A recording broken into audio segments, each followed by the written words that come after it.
परम आदरणीय अमर शहीद सुखदेव सिंह गोगामड़ी जी की हत्या कुछ भेड़ियों द्वारा धोखे से कर दी जाती है। उस हत्या के जितने भी दोषी थे आज भी पुलिस के चंगुल से वो दूर हैं। एनआईए जब इसकी जांच कर रही हो और आज 3 महीने के आसपास होने जा रहे हैं, गिरफ्तारियां नहीं हुई है, तो क्या समझे हम इसको? क्या राजकीय कोई दबाव है उन पे?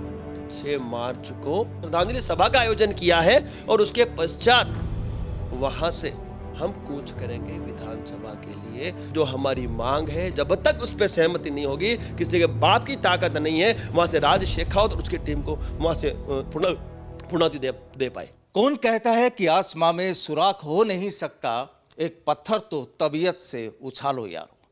नमस्कार, मैं हूं आपके साथ प्रदीप आजाद। कहते हैं कि अगर किसी के दिल में जज्बा हो, कुछ कर गुजरने का हौसला हो और कुछ ठान लिया जाए तो शायद कामयाबी ज्यादा दूर नहीं रहती। आज के इस कार्यक्रम में हम आपको 2 शख्सियत से रूबरू कराएंगे।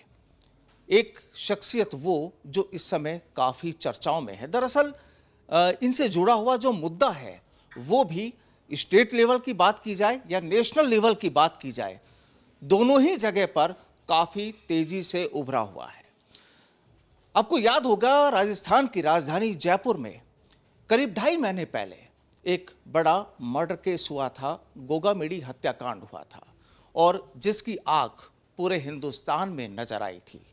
लोग सड़कों पर उतरे थे, सरकार के नुमाइंदों ने भरोसा भी दिलाया था, लेकिन क्या हुआ, क्या कुछ रहा, उस पर पूरी चर्चा होगी। सबसे पहले आपका तारुफ करवाते हैं। आज हमारे साथ जुड़े हैं क्षत्रिय कर्णी सेना के राष्ट्रीय अध्यक्ष डॉक्टर राज शेखावत साहब से हम आपको रूबरू कराएंगे और हमारे साथ होंगे इसी संस्था के स्टेट प्रेसिडेंट शिव सिंह शेखावत जी भी।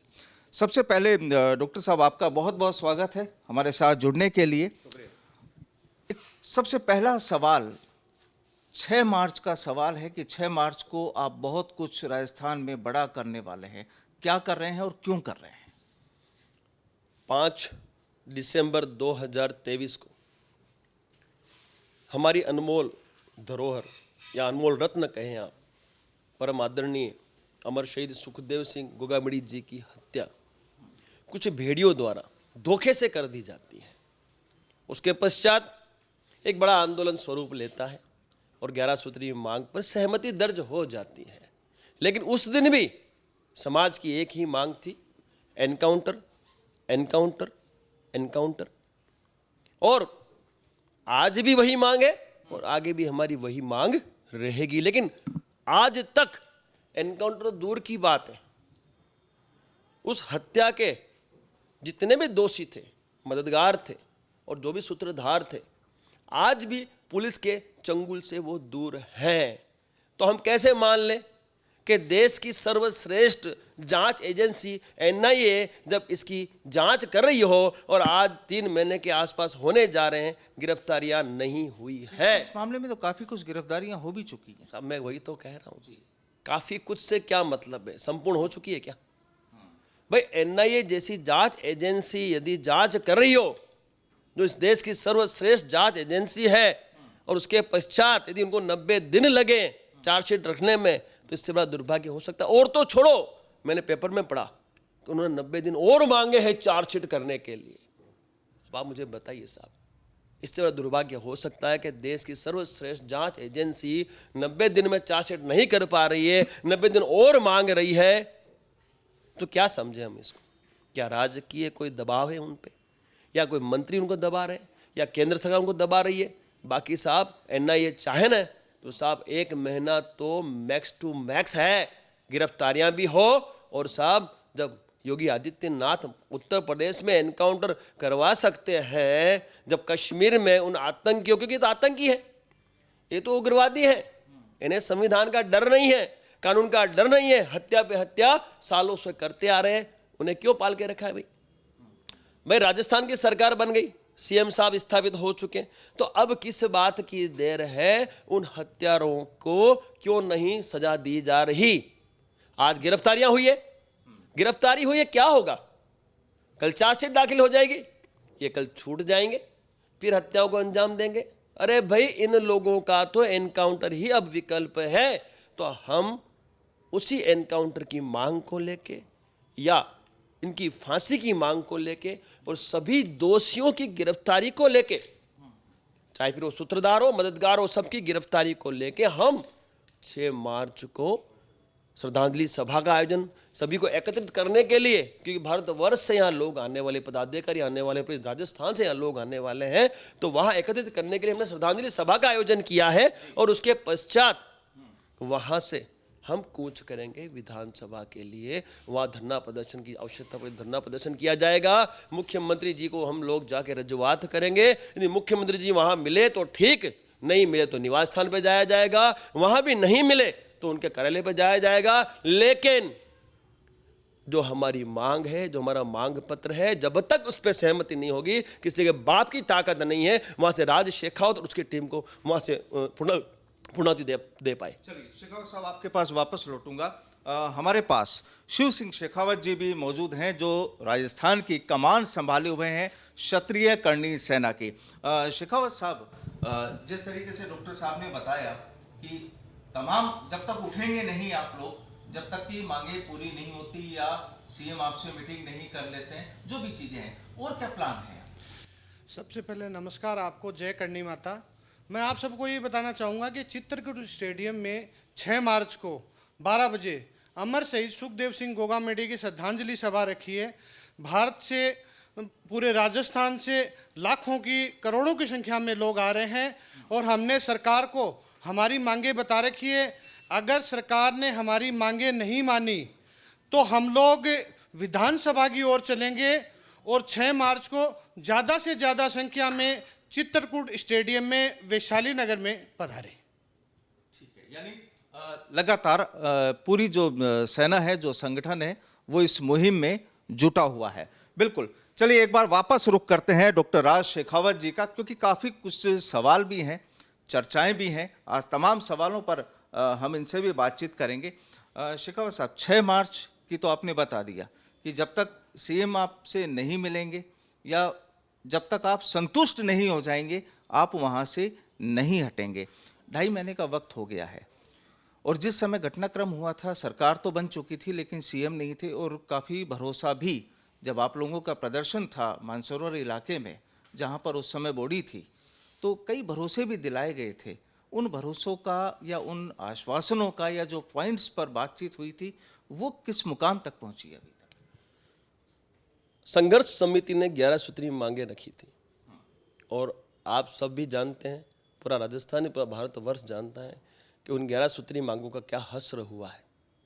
लेकिन उस दिन भी हमारी तो मांग एनकाउंटर की थी, फांसी की थी और समस्त जितने भी ये दोषी हैं इस हत्या के, उनकी गिरफ्तारी की थी।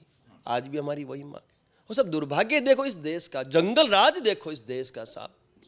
जब अंतर आत्मा का आक्रोश हमने व्यक्त किया और मैं जब लाइव आके दहाड़ा और एक आक्रोश व्यक्त किया, तो साहब मुझे भी जान से मारने की धमकियां मिलने लगी लॉरेंस के नाम से। चर्चाएं ये भी आई कि लॉरेंस बिश्नोई की जो गैंग है उसकी ओर से भी कोई धमकी वाला मसला हुआ है। साहब हजारों धमकियां लॉरेंस के नाम से राज शेखावत को जान से मार देने की आई है, वो भी 5 मार्च से पहले। फिर भी ये राज शेखावत जो देश के लिए पहले समर्पित था, आज इस समाज के लिए समर्पित है, फिर भी मैदान में डटा हुआ है। क्यों? क्योंकि मैं सिर्फ डरता हूँ तो उस परमात्मा से डरता हूँ, बाकी किसी के बाप से राज शेखावत डरता नहीं। फौजी भी रहे हैं। बिल्कुल, मैं फौज में था 8 साल, मैंने कश्मीर में अपना दायित्व निभाया है और देश के उन गद्दारों को मैंने मिट्टी में मिलाया है जो गद्दार उस कश्मीर को हमारे से छीनने आए थे। तो साहब एक फौजी आज इस मैदान में उतरा है और बिल्कुल ईमानदारी से उतरा है। और आपके माध्यम से मैं तो देश की जनता से, राजस्थान की जनता से एक ही बात करना चाहता हूँ कि यदि राज शेखावत या क्षत्रिय करणी सेना या समस्त संगठन जो इस मैदान में 6 मार्च को उतर रहे हैं, तो उनका लक्ष्य सिर्फ और सिर्फ एकमात्र लक्ष्य है, वो है हमारे समाज की वो धरोहर, जिस धरोहर की कुछ गीदड़ों ने हत्या कर दी, उन गीदड़ों का हम लोग इलाज करना चाहते हैं। और जब लोकतंत्र से, संविधान से जब लोकतंत्र चलता है, तो हम संविधान से हम गुहार लगा रहे हैं कि जब आपकी गिरफ्त में वो लोग हैं तो एनकाउंटर भी मुमकिन है और उनकी फांसी भी मुमकिन है, लेकिन जो ये समय बीत रहा है, जो समय लग रहा है, वो हमारे समझ में नहीं आ रहा है। आज हमने जब ये घोषणा की थी तब 1 महीना हो गया था, हमने 90 दिन का समय दिया, हमने सरकार और प्रशासन को 90 दिन का समय दिया। साहब 5 मार्च है, 90 दिन खत्म होते हैं, चार्जशीट के लिए 90 दिन तो एक आम पुलिस अधिकारी कर देता है साहब, ये तो एनआईए लगी। आज एनआईए के होते हुए यदि हमें 90 दिन इंतजार करना पड़े। क्या लगता है आपको कि ऐसा क्यों नहीं हो रहा है? जब समय सीमा है, आप लोगों से बातचीत भी उन लोगों की हुई, तमाम चीजें हुई, लेकिन वो अमल में नहीं आ पा रही।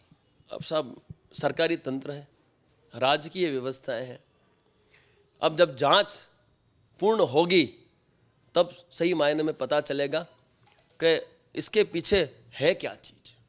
बाकी मुझे ये लगता है कि कहीं ना कहीं राजकीय दबाव दिख रहा है एनआईए पे प्रभावित होते हुए। बाकी साहब इतना समय नहीं लगता, सारी गिरफ्तारियां भी हो जाती और चार्जशीट भी हो जाती, और मुझे लगता है कि इनकी फांसी भी सुनिश्चित हो जाती। और साहब जहाँ तक मेरा मानना है, एनकाउंटर करना इन जैसे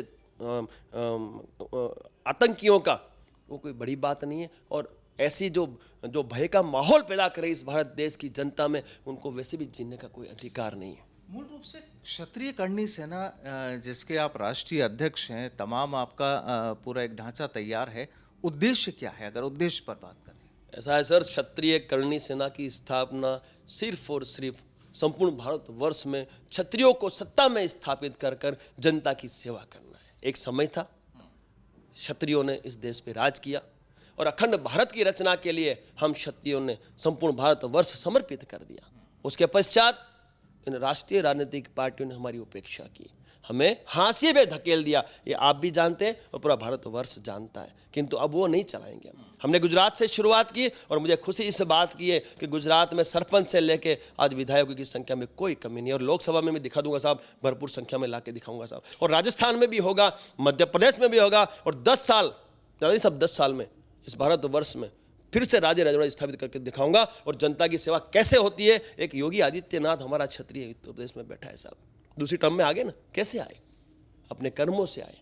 बाकी विघटनकारी शक्तियां तो उन्हें गिराने में लगी हुई थी, लेकिन वो फिर भी व्यक्ति आए। अच्छा, चर्चाओं में ये रहती है कि आपका ताल्लुक तो गुजरात से है, और राजस्थान और गुजरात, इन दोनों का क्या वास्ता रहा? ऐसा है सर, मैं बताना चाहूँगा कि मातृभूमि राजस्थान है, जन्मभूमि गुजरात है। मैं बताना चाहूँगा जनता को, राजस्थान की जनता को, कि मैं जयपुर के पास सीकर जिला है, सीकर जिले के एक छोटे से गांव केरपुरा से बिलोंग करता हूँ। खंडेला तहसील, श्री माधोपुर तहसील है, खंडेला सिटी पड़ती है, वहाँ से बिलोंग करता हूँ। लेकिन काफ़ी साल पहले मेरे दादो साहब हुकुम गुजरात गए, वहाँ मिलों का बहुत बड़ा व्यापार चलती थी और वहाँ उनके लिए रोजगार का बहुत बड़ा अच्छा साधन था। फिर पापा चले गए, वहीं मेरा जन्म हुआ, वहीं मैं पढ़ाई किया, मैं बड़ा हुआ, और वहीं से मैंने बीएसएफ ज्वाइन किया। तो हूँ तो बेसिकली राजस्थान का ही, लेकिन दुर्भाग्य इस बात का है, मुझे जानने ये मिला कि भाई राजस्थान के लोग ये कहते हैं कि ये तो गुजराती हैं, और दुर्भाग्य देखो साहब, गुजराती ये कहते हैं कि राजस्थानी है तो मैं तो कहीं का नहीं रहा, लेकिन मैं इस राष्ट्र का वासी हूँ, मैं हिंदुस्तानी हूँ, मैं भारतवर्ष का हूँ, पर समस्त भारतीयों का हूँ। हाँ, मुझे गर्व इस बात का है कि मैं उस धरा से आया हूँ जिस धरा पर इतिहास रचे गए, क्षत्रियों ने इतिहास रचे और राजे रजवाड़ों ने अपना बोले इतिहास रचने के लिए अपनी, बिल्कुल साहब, मेवाड़ महाराणा प्रताप जी जो आज देखें यहाँ है ना साहब, जीता हूँ साहब, शहीद भगत सिंह है ना, आप देखिए, आप मुझे आप जब देखें तो आपको पूरा कल्चर नजर आएगा।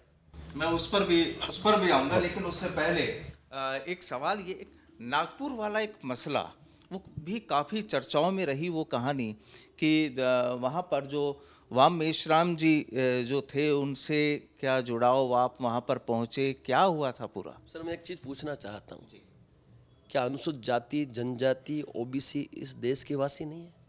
क्या उन्हें जीने का अधिकार नहीं है? क्या लोग संविधान उन्हें अधिकार दे रहा है? लोकतंत्र में उन्हें भी जीने का अधिकार है। लेकिन जब मैं वहाँ उस अधिवेशन में पहुँचा तो जब कुछ लोगों ने जो गांव से, क्योंकि अधिवेशन था 5 दिन का उनका, बामसेफ का, और उसके राष्ट्रीय अध्यक्ष वामन मेश्राम जी हैं, और उन्होंने सुखदेव सिंह गोगामेडी जी को आमंत्रित किया था उसके लिए, लेकिन सुखदेव सिंह जी की हत्या हो गई तो उन्होंने संपर्क किया, तो मैं वहाँ गया और जब वहाँ के लोगों से मैंने सुना कि आज भी गाँव में छुआछूत है, अस्पृश्यता है, तो मुझे बड़ा दुख हुआ कि यार क्यों, क्या वो इंसान नहीं है? क्या वो जीने का अधिकार नहीं रखते? एक मानवता के नाते, एक फौजी के नाते, एक देश राष्ट्र प्रेमी के नाते मुझे वो कहीं न कहीं मुझे पिन कर गया। और जैसे मुझे मौका मिला उस मंच पे, जहाँ मुझे मौका मिला वामन मेश्राम जी के साथ उस मंच को शेयर करने का, तो मैंने वामन मेश्राम जी को आमंत्रित किया कि मेरे पास आएँ और ये जो बोतल में पानी है इससे आप मुंह लगा के पिए, जूठा करें आप इसे। उन्होंने जूठा किया और उस जूठे पानी को मैंने सबके सामने पी के दिखाया कि छुआछूत के हम घोर विरोधी हैं, सख्त विरोधी हैं। हम क्षत्रिय नहीं, संपूर्ण भारतवासी विरोधी है। और यदि कहीं ये छुआछूत चल रही है तो उस छुआछूत को खत्म करने का भी दायित्व ये क्षत्रिय समाज उठाता है।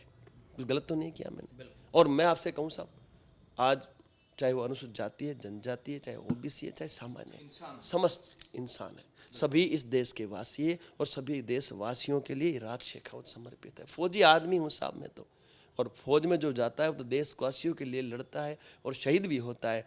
तो यहाँ जब मुझे मौका मिला तो मुझे ये छुआछूत दूर करनी थी। और जब मेरा युवा मुझे प्यार करता है तो युवा तक ये मैसेज पहुँचाया और वो मैसेज बहुत अच्छी तरह पहुँचा। और मुझे खुशी इस बात की है कि आज अनुसूचित जाति जनजाति भी आज कहीं ना कहीं जो मुख्य धारा से थोड़ा सा कहीं परेशान थी, वो कहीं ना कहीं आज नहीं तो कल वापस हमारे साथ जुड़ेंगे और देश हित का काम हम सब साथ मिलकर करेंगे। डॉक्टर साहब, 6 मार्च की आपने तारीख तय कर दी। आपने कहा कि आप कहीं भी हो सीएम से मुलाकात करेंगे और अपनी बात को रखेंगे, जो आपकी मांगे हैं उनको रखेंगे। अगर फिर भी केवल आश्वासन या भरोसे पर भरोसे वाली चैन चलती रही तो क्या है आगे? सब लिखित में लेंगे हम तो सारा कुछ, और लिखित में भी वही लेंगे जो हमें चाहिए। उनकी मर्जी से नहीं चलेंगे हम। जब लाखों की संख्या आएगी तो वो हम लोगों पे भरोसा करके आ रही है पूरे भारतवर्ष से। जब लाखों की संख्या आ रही है तो उनका प्रतिनिधित्व हम लोग कर रहे हैं। और राज शेखावत एक फौजी और पूरा गुजरात जानता है, पूरी भाजपा जो सरकार वहाँ की वो जानता है कि राज शेखावत जो कर बोलता है वो करके दिखा देता है। तो सिंपल हुकुम हमारी एक ही बात है कि हमें फौज में सिखाया गया कि भाई आपका जो प्रश्न है उसी से जाके करें जो उस प्रश्न का उत्तर दे सकता है।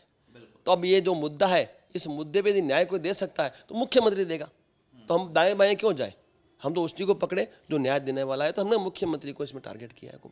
मुख्यमंत्री के सामने हम बात रखेंगे और हमारी ये बात हमारे हिसाब से मनवा के फिर हम उस मैदान को छोड़ेंगे। बाकी वहाँ हमारी जान जाए तो जान जाए, बाकी उस मैदान को छोड़ेंगे बिल्कुल नहीं। और जो भी कानून सम्मत होगा ऐसा है सर, क्योंकि यहाँ पर सरकार और अधिकारी कई बार ये चीजें कहते हैं जब भी कोई इस तरह का मामला होता है कि हम जो भी कानून सम्मत जो चीजें होंगी हम उस पर बात कर दें। ऐसा है सर, जहाँ तक बात आती है एनकाउंटर की, वो संवैधानिक मुझे भी पता है और आपको भी पता है, पूरा भारतवर्ष जानता है, संवैधानिक होता ही नहीं है। लेकिन फिर भी होता तो है। हमने किया है कश्मीर में साहब, गर्व से कहते हैं आतंकियों का खात्मा किया है, 8 साल तक रहा हूँ। तो ये आतंकी है, मजबूरी है कि हमारे हाथ में नहीं है साहब। बाकी माँ कसम एक को भी छोड़ दे तो साहब, माँ कसम नहीं छोड़ेंगे साहब। क्षत्रिय है साहब, हमारे घर में घुस के हमारी धरोहर की हत्या कर दी। इतिहास जिन्होंने रचे उनकी धरोहर की हत्या कर दी। क्षत्रिय चुप बैठेगा? कतई नहीं बैठेगा। जो भी जांच में निकल के आएंगे हत्यारे साहब, माँ कसम आने वाले समय में एक भी बख्शा जाए तो ये राज शेखावत आपके सामने बैठा है। बदला 1,00,000% लेंगे। खून का बदला खून से लिया जाएगा। शस्त्र उपयोग किया, शस्त्र से जवाब देंगे। शास्त्र की जरूरत अभी हमें नहीं है साहब। संविधान अपना काम करे, हम अपना काम करेंगे, लेकिन इस हत्या का बदला 1,00,000% लिया जाएगा। और क्षत्रिय साहब वही क्षत्रिय जिन्होंने इतिहास रचे। चलिए, एक आखिरी सवाल, अभी आपने भी खुद ने भी जिक्र किया कि आप इस समय भी जब आप सामने बैठे हैं तो कुछ आम लोगों से कुछ अलग हटके नजर आ रहे हैं। इसके पीछे की कहानी क्या है? हम इसमें कुछ नई चीज़ तो नहीं है। ये हमारा कल्चर है, हमारा ट्रेडिशन है और ये हमारे संस्कार हैं। इतिहास उठा के देखिए, ये जो पहनावा है ये पहनावा सालों से चला आ रहा है। ये हमारा अटायर है साहब। साफा केसरिया धारण किया, एक प्रण लिया, संपूर्ण भारतवर्ष में क्षत्रियों को सत्ता में स्थापित करना है, जनता की सेवा करनी है।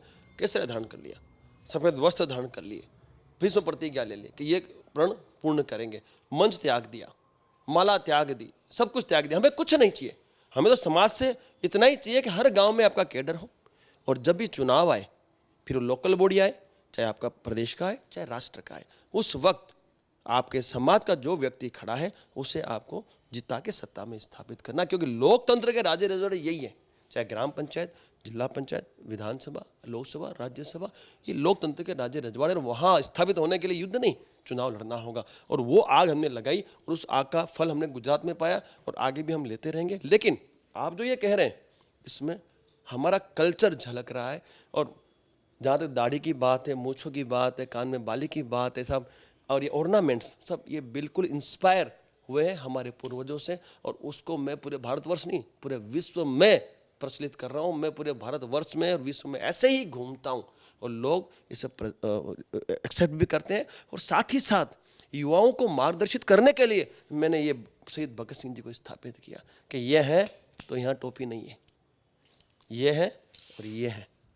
बाकी यहाँ टोपियाँ होती और धर्म के आधार पे 2 देश बटे थे।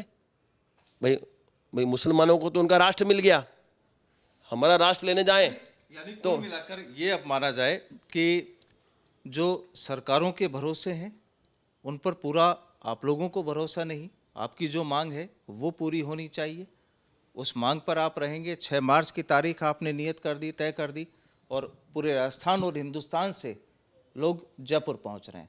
फाइनल जो निष्कर्ष निकल कर आया वो यही है कि जो भी घटनाक्रम हुआ 2.5 महीने पहले, उसका जो रिजल्ट है, उसका जो नतीजा होना चाहिए वो आपको चाहिए। तो देखिए जी देखो मैं एक मैसेज देना चाहता हूँ इस देश के सभी धर्मों के लिए, हिंदू, मुस्लिम, सिख, ईसाई के लिए, आपके माध्यम से। हमें किसी का विरोध नहीं है। जो हिंदुस्तानी है वो हमारा, और जो हिंदुस्तान नहीं है उसे हम नहीं रहने देंगे इस देश में, कन्फर्म है, चाहे वो कोई भी हो। अब मैंने जैसे वो बात आपने बीच में काटी कि धर्म के आधार पे 2 देश बटे, मुसलमानों को तो मिल गया राष्ट्र, हमें कुछ नहीं मिला। हिंदुस्तान के नाम से तो बटे थे, हिंदुस्तान पाकिस्तान, हमें नहीं मिला, संविधान ने वो भी छीन लिया हमारे से हक। तो मैं आपके माध्यम से ये कहना चाहता हूँ कि यदि इस देश में राम राज्य आए, यदि ये देश हिंदू राष्ट्र हुए, सनातन राष्ट्र घोषित हो, तो किसी को आपत्ति नहीं होनी चाहिए।